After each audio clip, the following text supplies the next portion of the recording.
Hello hello les petits meeples! Comme convenu, on se retrouve aujourd'hui pour la vidéo règle du jeu King Domino Duel, jeu gagné par Flo le Tuo aux sélections du championnat de France de King Domino au barrage Lamus Café à Bordeaux. Tout de suite, on vous propose une partie commentée pour mieux comprendre les règles. À toi Théva! Alors, King Domino Duel reprend les règles de base de King Domino avec quelques subtilités en plus. Pour ceux qui n'ont jamais joué avec cette licence, nous allons reprendre depuis le début. Donc, dans les deux versions, nous incarnons un roi qui gouverne son royaume.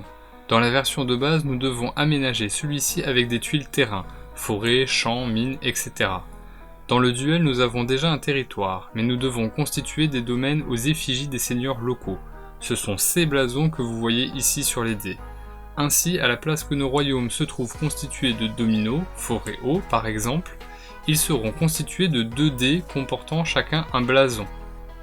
Le joueur 1 lance les dés, choisit un dé en premier, le joueur 2 en choisit 2, et le joueur 1 prend le dernier dé. Ainsi, contrairement à la version classique, nous fabriquons nos dominos. Il y a en tout, comme dans la version classique, 6 demi-dominos différents, mais ici ce sont donc 6 blasons, que l'on retrouve sur les dés aux effigies des seigneurs locaux. Tous les blasons ne se retrouvent pas à la même fréquence, il y en a de plus rares que d'autres, et nous avons constitué pour vous un tableau regroupant la fréquence des blasons sur chaque face des 2 dés. La face point et trait ont tous deux 5 faces qui leur sont dédiées. Le blason 2 points et 2 traits ont tous deux 4 faces. Le blason noir et celui au carré ont chacun 2 faces. Et enfin, il existe 2 faces point d'interrogation qui nous permettent de choisir la face que l'on souhaite entre les 6. Sur les dés, vous pouvez voir des croix. C'est ce qui remplace les couronnes de la version de base et ça représente les hauts dignitaires que l'on rajoute à chaque domaine. Cela est très important pour marquer des points. Donc, reprenons notre tableau. Pour les 5 faces points et traits, nous avons une seule face avec un haut dignitaire, donc une croix. Pour les faces 2 points, 2 traits, nous avons 2 faces avec une croix, donc un haut dignitaire. Et pour les faces pleines et carrées, nous avons une seule face, mais qui ne contient pas un, mais 2 croix, donc 2 dignitaires, 2 hauts dignitaires. Lorsque nous choisissons une face point d'interrogation, nous pouvons choisir donc une face entre les 6, mais cette face-là ne comportera pas de couronne. Cela est très important, sinon ça serait beaucoup trop fort. Donc après que chaque joueur ait constitué son domino avec 2 dés, il faut les disposer sur son royaume. Les règles de pose sont les mêmes que dans la version de base. À chaque fois que nous devons poser un domino, il doit y avoir un côté identique adjacent à un autre domino. On commence adjacent au château, les 4 cases autour du château fonctionnent comme un joker. La deuxième particularité, la première étant la constitution de nos propres dominos, c'est la présence de fiches grimoires permettant de disposer de sorts afin de nous aider dans notre duel. À chaque fois que nous choisissons un dé sans dignitaire, donc sans croix, nous avons le droit de barrer sur la fiche grimoire une croix sur la case du dé correspondant que nous avons pris. Concernant les blasons points et traits, lorsque nous sommes le premier à obtenir 5 croix, donc 5 faces de dés sans dignitaire, nous avons le droit d'utiliser quand bon nous semble le sort nous octroyant le droit, pour le sort blason point, de ne pas respecter la règle de pose, c'est-à-dire au moins un côté identique adjacent.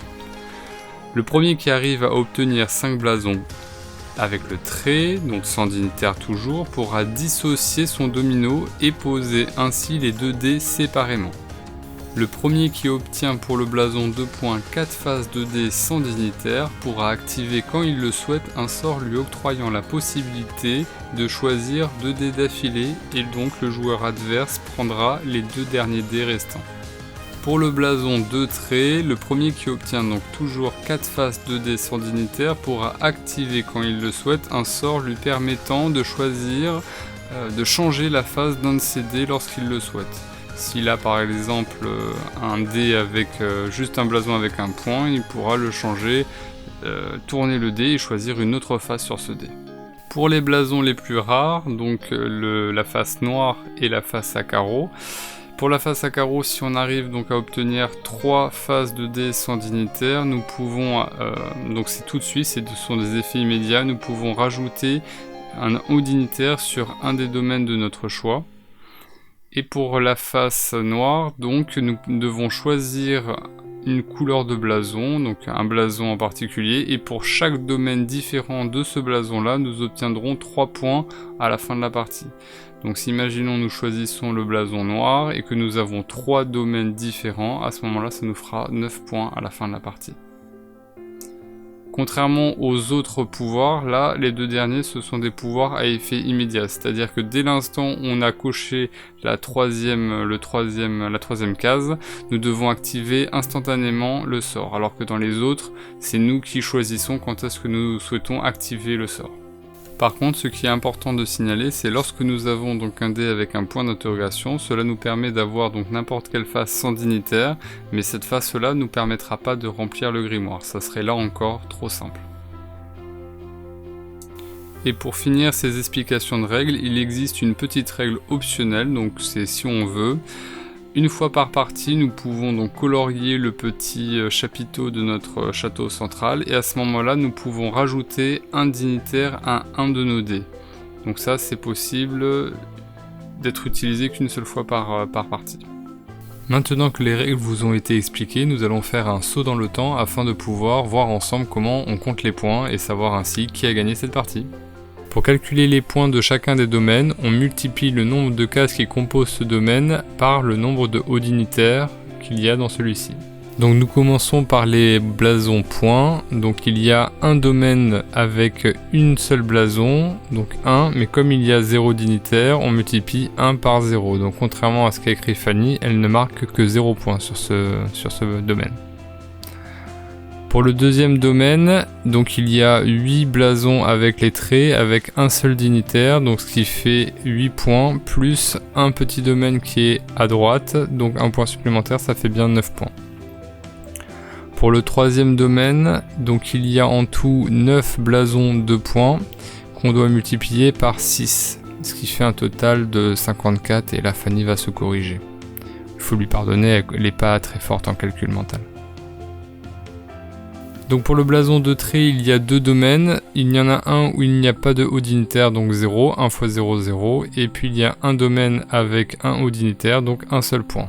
Là c'est juste. Donc après on passe au domaine avec les blasons noirs, donc il y a 3 domaines, un domaine avec 0 dignitaire, donc on ne le compte pas, et 2 domaines avec 2 dignitaires, donc 4 plus 4, 8. Et enfin il y a donc les blasons avec les 2 carrés, donc il y a 6 blasons dans le domaine qui est composé avec 6 hauts dignitaires, donc 6 x 6, 36 points. Et enfin, comme Fanny a marqué le bonus qui permet de rapporter 3 points pour un certain type de domaine, elle a choisi le type de domaine au blason noir. Donc comme elle a 3 domaines noirs, et ben ça lui permet de gagner 9 points supplémentaires. Donc on additionne le tout et elle aura suspense 118 points, ce qui est vraiment pas mal. Donc si mes souvenirs sont bons, c'est Fanny qui a remporté sa victoire et on la félicite. En espérant que ce jeu vous plaise autant qu'à nous, et je vous dis surtout à très bientôt les meeples.